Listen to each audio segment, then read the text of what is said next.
Ah, mon petit, Oui. tu sais qui j'ai eu au téléphone? James Cameron. Non, pas lui. Louis de Funès. Non, Père Fouras. un youtubeur du YouTube Game. Oh. Ouais, Oh. sa chaîne c'est Explique-moi encore. Ah ouais, j'aime bien ce qu'il fait. Il est cool. Ouais. Ah, moi, j'aimerais bien l'avoir au téléphone aussi, moi. Tu qu'on l'appelle? Allez. Allez, Apéro. petit apéro, on l'appelle. Allez, apéro, on l'appelle.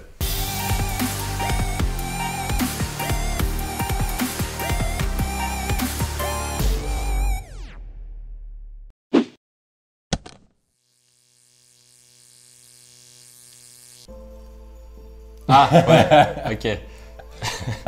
Failli avoir un accident. Chaud François, salut. Salut François. patate. Salut les gars. François de la chaîne Explique-moi encore. Bah écoute, on va te laisser te présenter et présenter ta chaîne.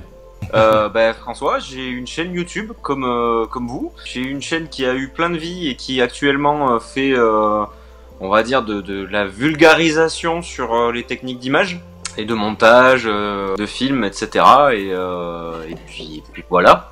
On a vu quelques vidéos, enfin même beaucoup, je dis On a quelques, vu pas mais mal, ouais. pas mal.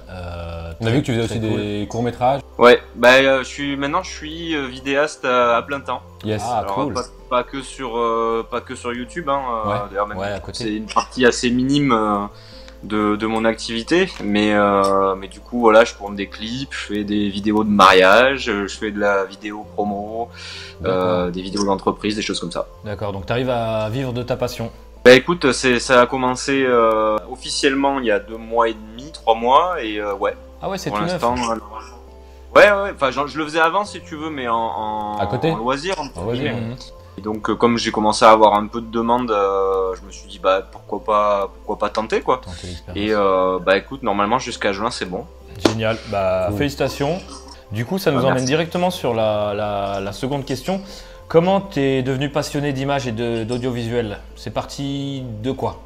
Pas forcément de réponse à ça. À la base, j'étais très gamin, j'étais passionné de musique. C'était vraiment mon grand truc. Ouais. J'avais mon groupe et tout, j'avais mon petit home studio. Et puis après, il a fallu trouver un vrai métier, tu comprends. Ouais, Et, Allez, vrai métier, ouais. le mot. Mais bon, j'ai pas arrêté la musique pour autant. J'ai continué un petit peu plus light. Et après, je commençais à m'intéresser un petit peu à YouTube, à regarder pas mal de choses. Et par le biais du boulot, j'ai été amené en fait à faire des petites vidéos en face caméra et tout ça. Alors au début, c'était avec un balai dans le cul. Hein. On commence tous, hein, quelque part. Quand je les revois, des fois, ça me fait un peu mal, mais je Ouais. les supprime pas. Je les laisse quand même. Parce que, voilà, On ira sur- C'est la base, c'est les sources. On ira s'en passer quelques-unes en off après. Ouais, vous allez vous marrer, je pense. Et puis, je me suis pris au jeu au fur et à mesure, c'est-à-dire que j'allais voir des tutos sur YouTube, et puis je me suis rendu compte, putain, on peut faire ça avec un appareil photo, et putain, avec mon iMovie, je suis un peu limité, voyons, Final Cut, et ainsi de suite, et ainsi de suite, et ainsi de suite. Puis, il y a eu, à certains moments, j'ai réussi à faire des trucs, je me suis surpris moi-même en me disant, ah ouais, c'est cool, et en fait, je me suis retrouvé un petit peu comme quand je faisais de l'enregistrement studio, Ouais. parce que le montage d'une vidéo et l'enregistrement d'un... De toute façon. Ça se ressemble quand même pas mal dans l'approche, et j'ai retrouvé mon grand kiff de quand j'étais gamin, mais avec une dimension en plus, parce que cette fois-ci, il n'y avait pas que le son, il y avait aussi le visuel, quoi. Pour le coup, voilà, ça, je suis complètement pris au jeu, et maintenant, C'est cool. Ok. je pourrais plus m'en passer. Totalement autodidacte alors sur la vidéo. 100%. On peut que féliciter, c'est Carrément.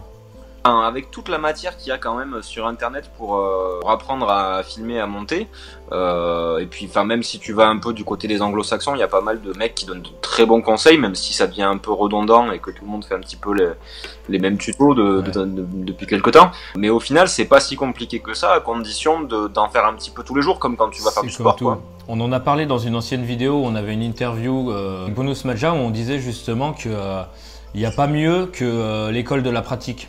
La vidéo, tu pratiques. La théorie, des fois, c'est quand t'as merdé en fait sur un tournage, que tu sais pas pourquoi, il y a eu un truc qui déconnait, et après coup te dire ah merde, en fait ouais, c'est parce que il y avait tel truc. Là pour le coup aussi, quand t'as un petit peu de théorie, mais ça s'acquiert aussi facilement en autodidacte quand Ouais. tu t'intéresses à l'image, au final tu t'intéresses forcément un petit peu à la théorie quand même.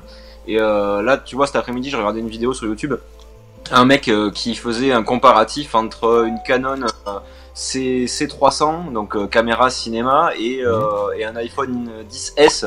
et il te montre deux séquences qu'il a filmées, alors avec la caméra et puis l'iPhone posé par-dessus, pour vraiment faire exactement les mêmes plans. J'ai envie de lui dire, mec, tu te fous de notre gueule, parce que les plans en fait c'est quasiment impossible de distinguer l'iPhone de la C300. Donc t'as filmé avec ton ouverture à f22 quoi. Parce qu'il y a aucun flou, il y a aucun et donc forcément ça se ressemble, mais du coup, enfin c'est une vidéo, c'est une arnaque. Mais ça, tu vois là, c'est le genre de truc, ça te permet aussi de pas forcément te faire avoir quand t'as un petit peu de théorie par certains arguments marketing. Tu vois, moi au départ, je me rêvais un Canon 1DX Mark II parce que mes youtubeurs américains ils avaient ça, et au final tu te dis ouais mais attends, ça coûte 6000 balles, niveau fonctionnalité, il y a plein de marques qui font des trucs assez similaires, elle est où l'arnaque? Alors pour parler plus de ta chaîne, pourquoi le encore? Est-ce que c'est parce qu'on a l'habitude de demander plusieurs fois les choses ou... Je disais en fait tout à l'heure que ma chaîne elle a eu plusieurs vies, parce qu'il faut savoir qu'en fait mon vrai job avant, quand il a fallu trouver un vrai travail, j'étais professeur des écoles. J'enseignais à des petits gamins de CE1, CE2, après j'ai été vers des plus grands. Et à la base, cette chaîne-là, je l'ai créée pour mes élèves. Je leur mettais des leçons en fait de français, de maths, pour qu'ils puissent aller les voir chez eux. Et en fait, le expliquement encore au départ. C'est un bon prof. Prof 2.0. Et du coup, en fait, voilà, le expliquement encore, c'était écho à ce que me disaient mes élèves. Alors pas forcément dans ces termes-là, mais en gros, ça permettait de comprendre à quoi ça servait, c'est-à-dire je vais plutôt que d'aller lui demander parce qu'il est en train de bosser avec un groupe d'élèves, je vais aller prendre une tablette et regarder la leçon, et puis si j'ai pas compris, j'irai le voir, ou à la maison regarder ça. Et donc en fait, j'ai pas changé le nom parce qu'au final j'essaie toujours de faire quand même dans la pédagogie, parce que c'est un peu c'est une déformation professionnelle, hein. J'ai passé plus de 10 ans dans l'éducation nationale, donc j'essaie de mettre un peu de pédagogie dans mes vidéos et d'expliquer les choses aux gens. Donc voilà, après je me suis posé la question des fois, est-ce que ça vaudrait pas le coup de changer le nom, parce que ça peut peut-être avoir même un côté un peu hautain, tu vois, genre explique-moi encore, genre je vais t'expliquer la vie petit, alors c'est que c'est pas du tout ça. On l'a pas perçu comme ça, ouais. C'était juste le encore, on se demandait, on s'est dit peut-être que les gens viennent vers toi et te posent tout le temps la même question et que tu t'es dit... Je sais pas. Ceux qui font 1m20, ils le font souvent, ça va te poser 10 fois la question. Ouais. Nous, on t'a découvert sur, je crois, une vidéo où tu étais avec l'Osmo Mobile et l'iPhone, le combo des deux. Ouais. Et puis tu as fait aussi 2 vidéos de, entre guillemets, test vidéo sur l'iPhone 10 et puis le tout dernier, où tu compares un petit peu le dernier iPhone 10S Max. Et en fait, je mets en parallèle voilà. la vidéo. Je sais plus comment s'appelle ta vidéo, c'est va-t-il tuer les photographes? Ouais, voilà, c'est ça, va-t-il tuer les photographes? Et donc là, pour le coup, c'est même pas un test, parce qu'après, je suis pas un grand fanat des tests de matos, surtout maintenant où tu vois, t'as l'impression de regarder. C'est vu et revu, ouais. Tu sais, d'avoir Pierre Bellemare en face qui te fait le téléachat. Les plus jeunes ne sauront pas qui est Pierre Bellemare, mais ça c'est pas grave. C'est pas grave. Mais on sait. On a la ref. Je m'interroge pas mal en fait sur l'utilisation du smartphone, même si moi au quotidien dans mon taf c'est pas possible de se pointer. Tu vois, enfin un mariage, t'arrives avec ton téléphone, les gens ils vont dire attends. T'es pas pris au sérieux. Pas filmer avec ton téléphone, t'es payé pour, t'es professionnel, tu filmes pas au téléphone. Et ce qui est très con comme remarque, hein, parce que des fois tu vois certains films professionnels entre guillemets, avec moi tu me donnes un iPhone, ou vous, on fait beaucoup mieux quoi. Quand on utilise bien son matériel, on peut pousser les limites, c'est vrai. Et donc si tu veux, c'est vachement intéressant. Et là, il y a une vidéo justement sur l'Osmo Mobile 2 avec l'iPhone 10 que j'ai testé quand j'étais en vacances. Tout à fait, où t'as des super beaux plans. J'avais un cadre quand même qui aidait pas mal, et ça a été en fait une grande réflexion, parce que donc du coup j'étais sur l'île de la Réunion, c'est climat tropical vachement humide, etc. Et je me suis posé la question, n'ayant pas d'appareil à l'époque, j'avais du Canon, ils étaient pas tropicalisés, et je me suis posé la question, je prends le risque, je prends quel objet, en plus si je vais en randonnée ça va être lourd, je prends le stabilisateur qui va rajouter du poids, je savais plus trop ce que j'allais faire, et puis au bout d'un moment je me suis dit, tu sais quoi, c'est des vacances aussi, je vais partir léger. Et donc je me suis dit, je vais essayer de tout faire à l'iPhone, et ça va être justement un petit challenge, c'est-à-dire que je vais profiter de mes vacances et j'aurai tout mon matos dans mon petit sac avec un stabilisateur. J'avais pris un petit DJI Spark, donc petit drone super facile à trimballer, une vieille GoPro, et puis j'ai fait ma vidéo entièrement là-dessus, même les faces caméra. J'étais bluffé par la caméra frontale de l'iPhone 10, parce que tous les faces caméra, je me disais, il va falloir que je le fasse en retournant l'appareil photo, du coup je vois pas de retour, etc. machin. Et final, en fait, ça j'ai passe. fait tout à Ça à la passe, frontale. Il y a une bonne qualité quand même. Ah ouais, Ouais, c'est bluffant quoi. C'est bluffant. Du coup, selon toi, quels seraient les avantages de faire des tournages avec un mobile? On dit iPhone, mais on veut pas spécialement. Il y a tout plein de mobiles qui filment très très bien. On veut pas rentrer dans la petite guéguerre Apple contre Android et tout.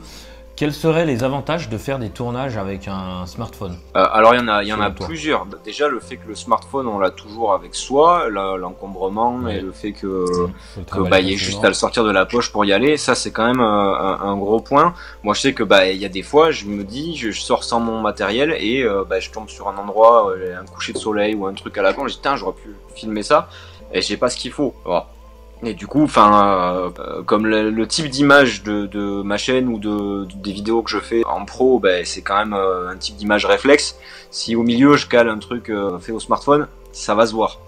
Mais clairement, l'iPhone c'est le truc qui est ultra pratique. En plus de ça, c'est un super entraînement. J'ai envie de dire que vous les gars qui faites des courts métrages à l'iPhone et des trucs comme ça, je vous trouve plus balèze que moi ou qu'un autre mec avec un réflexe qui va faire la même chose.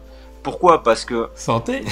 Allez. Mais non, c'est pas pour vous brosser dans le sens du poil, mais gentil, ça demande, en fait, ça demande beaucoup plus de créativité déjà, parce que t'es quand même un peu limité, ne serait-ce que, tu vois, par exemple dans le choix des objectifs, tu peux un peu zoomer maintenant sur les iPhone 10, mais tu n'auras jamais de profondeur de champ, tu peux pas t'amuser déjà avec des plans sympas. Mais ne serait-ce que les changements de focale, moi je sais qu'il y a des fois, tu vois, je veux quand je suis sur le stabilisateur, j'ai envie d'avoir un truc, tu vois, qui fasse super grand. Et donc tu fous un 16 mm avec ton stabilisateur, tu fais un petit mouvement de caméra bien fluide, et t'as un truc de suite, ça claque quoi. Là, t'as pas le choix des optiques quoi. Mais l'un dans l'autre, en fait, je pense que quelqu'un qui arrive à faire du bon boulot à l'iPhone fera de l'excellent travail avec un réflexe. C'est un peu comme en musique pour reprendre le parallèle. Si t'es capable de jouer un solo de Metallica sur une vieille guitare classique avec une flûte avec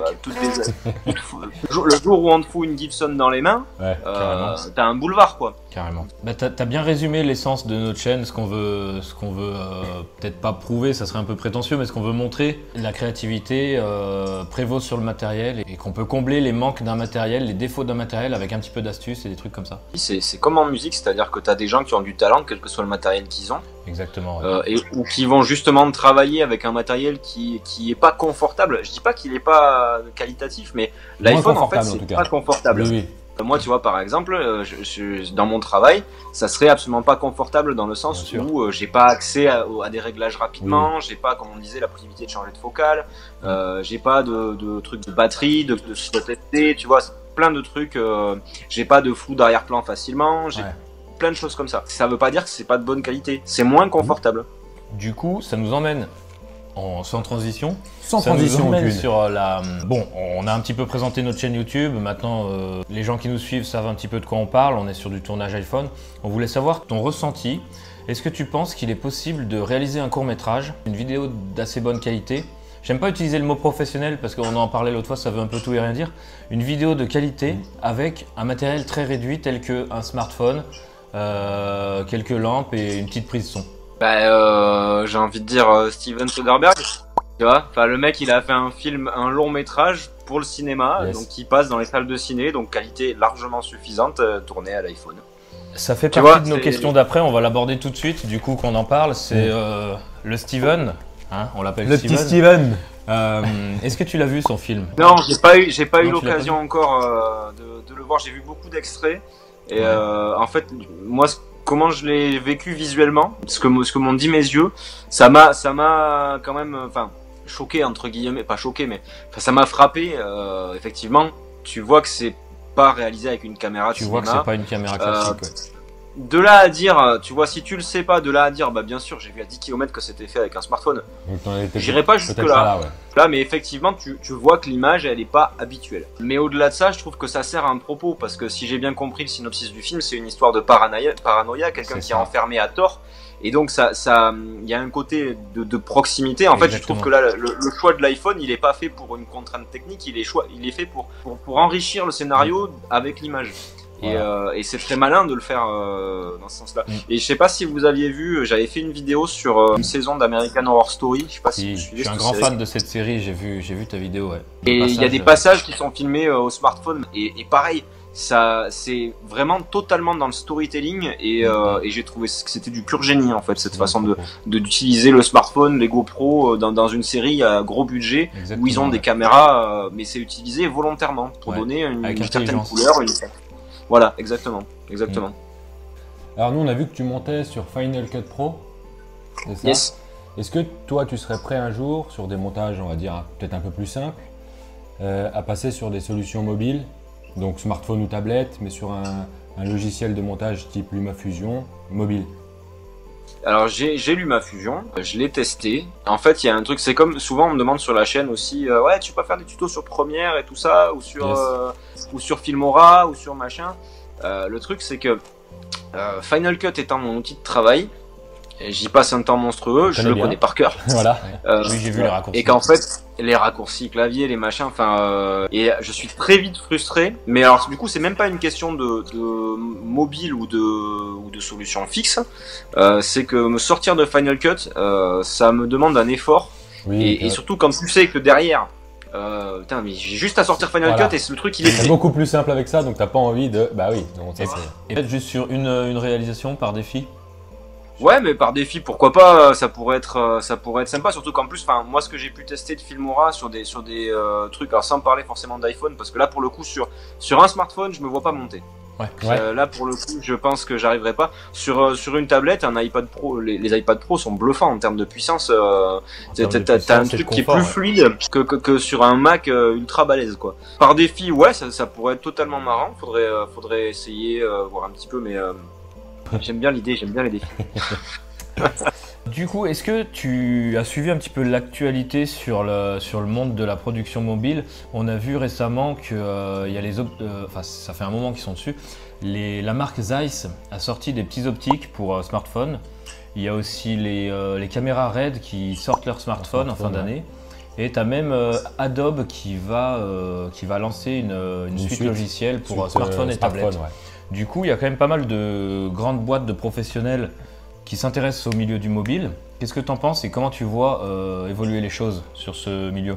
Alors, je suis assez mitigé sur tout ça, dans le sens où il faut voir dans le lot ce qui est de l'ordre du coût marketing et ce qui est de l'ordre de la réelle avancée en termes de photos et de vidéos. Ce qui est sûr et ce qui est chouette, c'est que ces avancées technologiques, les constructeurs qui s'y mettent, les fabricants d'optiques, etc., ça amène à monsieur tout le monde la possibilité d'avoir des photos de qualité avec son téléphone.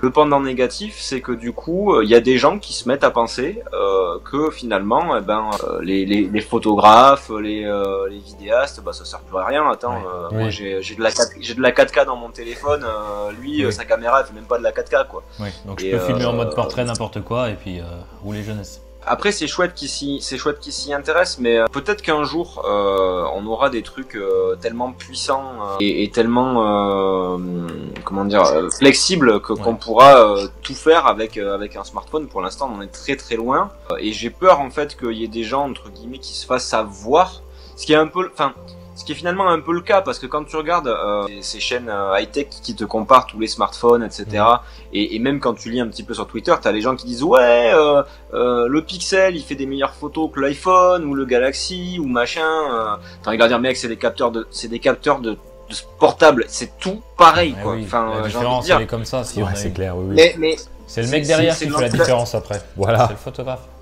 Après c'est de l'enculage de mouche, pour parler vulgairement, ça reste des mini-capteurs qui sont hallucinants par rapport à leur taille, par rapport à il y a quelques années. Les progrès ils ont été faits, sont énormes. Après il y a beaucoup de logiciels qui jouent aussi derrière. Tu veux voir une différence entre deux photos, mec, prends un smartphone et prends un réflexe, quoi. Là tu verras clairement une différence. Mais ça me fait rire en fait les fabricants qui se tirent la bourre pour savoir qui fait les meilleures photos. Moi, à mon œil, à quelques détails près, une photo de Galaxy ou d'iPhone, c'est la même chose.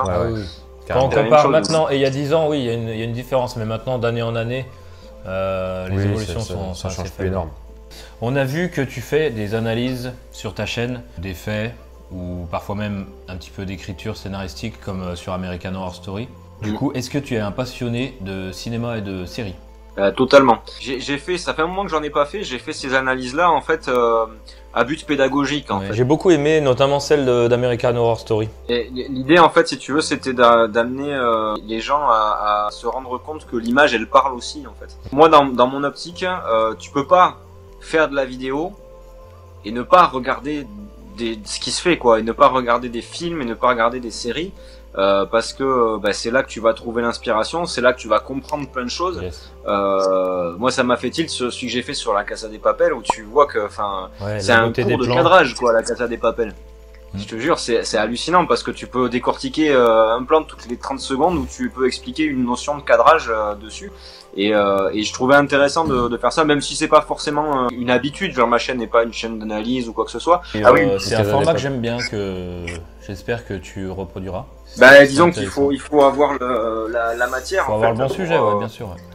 Il y a pas mal de chaînes sur la vidéo et choses comme ça qui reviennent toujours un peu sur les mêmes choses, etc. Moi, bon, une fois que j'ai dit un truc, j'ai pas envie de le répéter à chaque vidéo, quoi. Même sur YouTube, tu vois, je pense qu'on peut traiter les mêmes sujets que d'autres, mais en les traitant différemment. C'est, tu vois, j'en avais une sur les filtres ND.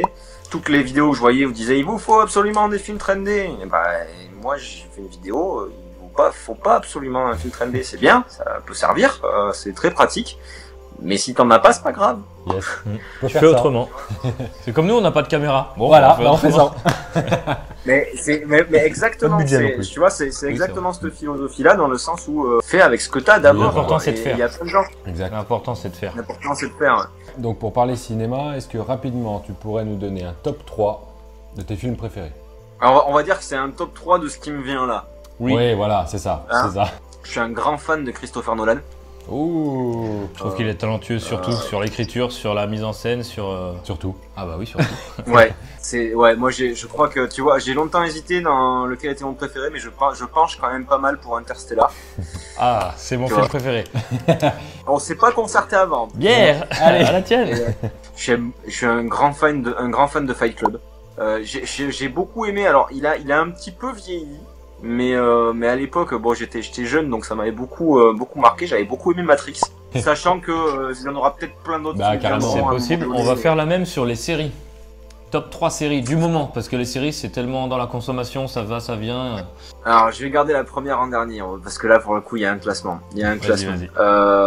J'ai beaucoup aimé Sense8, parce que esthétiquement, visuellement en fait, j'ai trouvé ça excellent. Après, en deuxième place, Game of Thrones, quoi. Bien, très bien. Et par contre, ma série numéro 1 de tous les temps, qui est pour moi la meilleure série du monde, tant visuellement que sur l'écriture qui est génialissime, que sur les acteurs qui sont... Magnum. Tu m'as dit quoi? C'est Magnum. Voilà. T'as tout compris. Non, dis-nous. C'est Magnum. Breaking Bad. Ah oui. Oh oui, Breaking Bad. Génial. Magnifique série. On est entièrement d'accord avec toi. Ah oui, carrément. Moi je la mettrais en numéro 1 aussi. C'est des très beaux tops que tu nous as sortis là. Pas mal du tout. On enchaîne sur la dernière question avant de passer au petit quiz. Il y a un quiz. Oui, il y a un quiz. C'est pas vraiment un quiz. C'est un mini quiz. Non, c'est même pas du tout un quiz. Non, désolé. Non, en fait, c'est pas un quiz, c'est des questions flash. Mais on va y revenir après. Mais quiz, c'est une bonne idée. Prochaine fois, on y pensera. Sinon, quels sont tes projets à venir? La priorité, je la mets quand même sur ma petite boîte de vidéos quand même. C'est ça qui me fait manger à la fin du mois. Et donc, faire marcher ça. Mais bon, écoute, pour le moment, ça s'annonce bien. Mais après, par rapport à YouTube, continuer comme ça. J'ai pas de prétention particulière à vouloir faire grossir la chaîne. Là, ce que je remarque, c'est qu'il y a des gens qui reviennent, que les retours sont quand même assez bons, que je me prends pas trop de pouces en bas dans la tronche, donc ça va. Et me faire plaisir, quoi. Et on te souhaite tout le meilleur dans ces deux domaines. C'est gentil, merci. Et on va passer aux questions flash maintenant. Petite question flash. Alors il n'y a que 5 questions. Ouais. Mais il faut que tu répondes le plus rapidement possible. Tac au tac. D'accord. Bim. D'accord. Vas-y, tu commences. Allez, on commence. Si tu étais un genre de film. Horreur. Ok. Malsain. Si tu étais un personnage de film. Batman. Si tu étais un film. Si j'étais un film, La vie est belle. Ok. Ah, c'est beau ça. Ouais. Si tu étais une série maintenant. C'est dur avec les questions peut-être. Malcolm. Ah, génial. Ok. Ouais. Et enfin, la petite dernière, si tu étais une musique.